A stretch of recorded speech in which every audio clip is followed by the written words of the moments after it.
All right, guys, so we got to talk about San Francisco, probably the worst city in America, a city that's on a steep decline. It has basically become the shithole of America. That and Chicago, I guess they're both in a competition to see which city can be the worst, right? Because they're ran by woke lunatic Democrats that every city that they run, again, turns into a shithole. Okay, San Francisco being no exception. You have a crime problem in which theft is basically legal. Okay, they don't really lock people up. If they do lock you up, they let you out. They don't prosecute criminals, right? Again, crime is effectively legal. It's lawless, right? They've essentially tried to defund the police. Okay, nobody wants to be a police officer in San Francisco. They have a police issue. They have a homeless issue, a drug issue.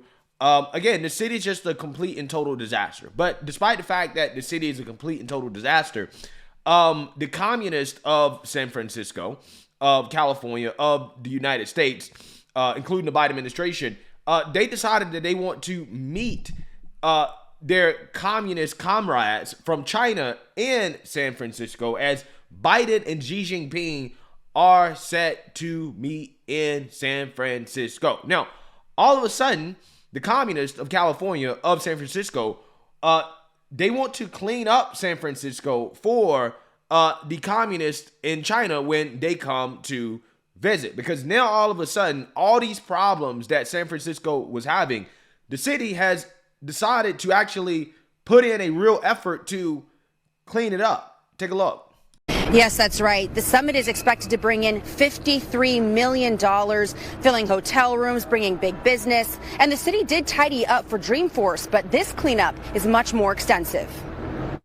While San Francisco is in the spotlight for the Asia Pacific Economic Conference, city leaders are making sure the city shines. Tourism is our business here in San Francisco, and we need to focus on making sure that the tourist dollars still come back. Caltrans repaving major roadways like the Harrison Street off-ramp from the I-80. BART doubling down by deep cleaning their stations overnight more often. The city had gotten a little bit dingy over time. Scrubbing and power washing is happening all over the city. Yeah, the bottom of my shoes look clean. It's noticeable how clear the streets look and how few homeless encampments there are on major thoroughfares. Having been a longtime resident in the Bay Area, you just naturally start to wonder of houseless folks being displaced. Public Works is installing decorative crosswalks in North Beach and Chinatown, and the Webster Street pedestrian bridge in Japantown was recently repainted.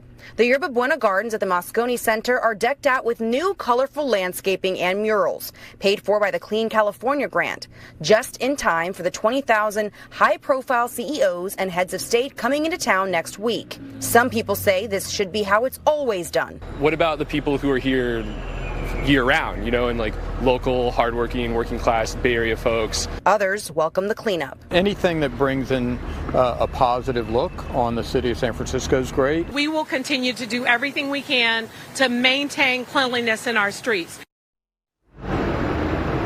And city officials are saying that there are no additional funds that are being allocated for beautification. Departments are just using existing budgets. They also say that those budgets are being moved so that they can focus on the areas where APEC is taking place. The summit is expected to start on Wednesday, and of course, people will start coming into town over the weekend and early next week. Along with APEC summits, 21 heads of state and top officials, some 1,200 CEOs of major banking, manufacturing, energy, and tech companies also will be in the city for the APEC CEO Summit. They're going to be visiting here from around the world.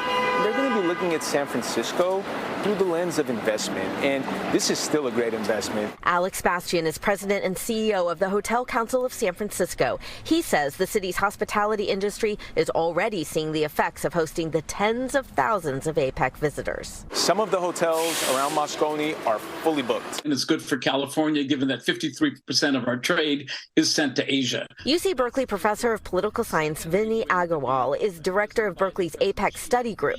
He says while APEC failed to create a free trade zone, it has become an important forum for international issues. Green technology, advanced technologies such as quantum and AI. It's discussing inequality, the digital infrastructure, inclusion. So I think it's dealing with a whole host of issues and not just trade anymore. Professor Agrawal says one area that could mark a big success for the summit. If President Biden and President Xi agree to start working towards ameliorating the conflict that we see between the United States and China.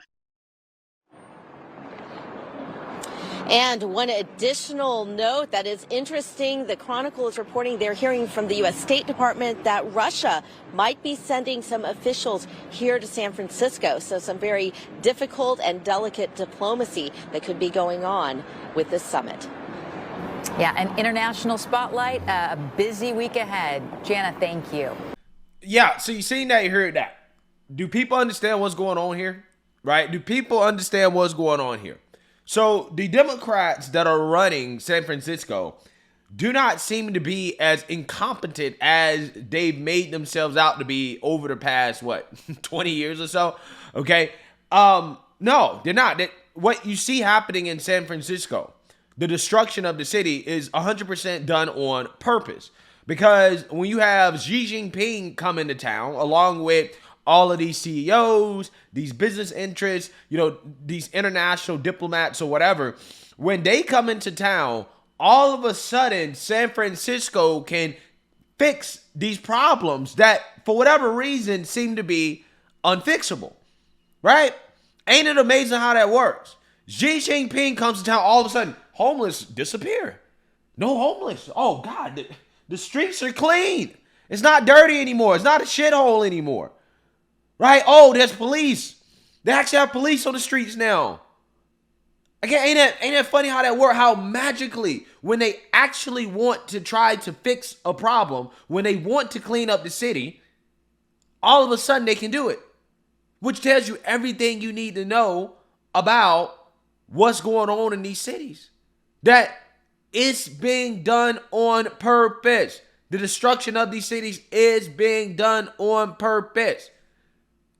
It's about willpower and want to. They don't want to clean up these cities. They want to destroy these cities. Because that is the only explanation I can think of when you're talking about a situation like, for example, in San Francisco, where they said, look, well, we're not using any extra money. We're just, moving the budget around in a way that it allows us to actually put money towards cleaning up the city. I'm like, okay, well, why were you not doing that before? Why does it take Xi Jinping coming into town for you to actually, get the homeless off the street, right? To, push them to other places, right? Not in the downtown area. To put cops on the street, to clean things up, to make sure that the city actually looks presentable. So you don't care about the normal, regular people that have to live there. You don't care about them, right? Let them live in a shithole, right? Even though you clearly can fix it, okay? Who cares about them? We only care about the communists, right? We only care about the communists. The communists come in town, we got to clean it up. Again, it really tells you like how corrupt a state like California is, how corrupt cities like LA, San Francisco is, that have these issues, because you have so much money, billions of dollars being poured into solving homelessness, right? And all of these issues that California has, and these issues never seem to get solved, but you always got money being poured into it. And the reality is that because you have these special interests, they get paid with these taxpayer dollars to fix the problem, even though they never actually really fixed the problem, because there's no incentive to fix the problem, right? If you fix the problem, then the money stops coming in, right? So the problem never gets fixed unless you have, the communists coming into town, right? Unless you have people coming into town in which, hey, you actually got to make the city safe. So again, it seems to me that their lives are more important than the average everyday American. Again, we don't just see this when it comes to this issue. When it comes to the illegal immigration issue, right? And homelessness and taking care of, vets on the street or whatever in America. In Chicago, they have a homeless problem as well too. In New York, they have a homeless problem. However, when the illegals came into the city, all of a sudden, these people figured out ways to house people who don't have housing, right? They figured out ways to house the illegals, right? They figured out ways to feed them, to get them health care, mental health services, trying to get them jobs. So again, they pour tons of resources into helping illegals, but they didn't use those same resources to help actual citizens, right? They're repurposing high schools. They're taking old buildings and they're trying to repurpose them, bring them back to life in communities for illegals, but they couldn't do that for normal, regular people that actually live there, that actually pay money, that pay tax dollars, that have some skin in the game. They can't do that for them, right? They can't actually help out their own people, but they can help out the illegals. And they can get it done quick, fast, in a hurry. All of a sudden, they can move efficiently. Again, it's just amazing how Democrats show you time and time again how they don't care about their constituents. They don't care about their own people. It's always America last, okay? That's what it is.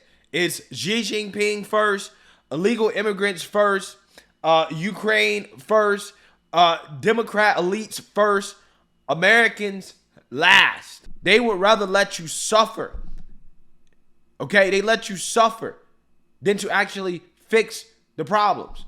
They only want to fix the problems when special interests come to town. I guarantee you, when the DNC goes to Chicago, all of a sudden, all their issues will be fixed, right? While the DNC is there. They won't be having the teen mobs. I guarantee you will not have one teen takeover while the DNC is in Chicago. You're not going to have it, right? All of a sudden, those mass shootings that happen every weekend in Chicago, it's going to go down. Even though there's going to be a significant amount of more people in Chicago, I guarantee you, all of a sudden, it's going to come to a screeching halt all of a sudden. The crime issue will be fixed, right? While the DNC is in Chicago. It's amazing how that works. It just shows you, again, it's not that the problems can't be solved. They can be solved. Democrats just don't want to do it, right? They just don't want to do it. Let me know what you guys think. Make sure you like, comment, and subscribe. Most importantly, share a Black conservative perspective. Peace.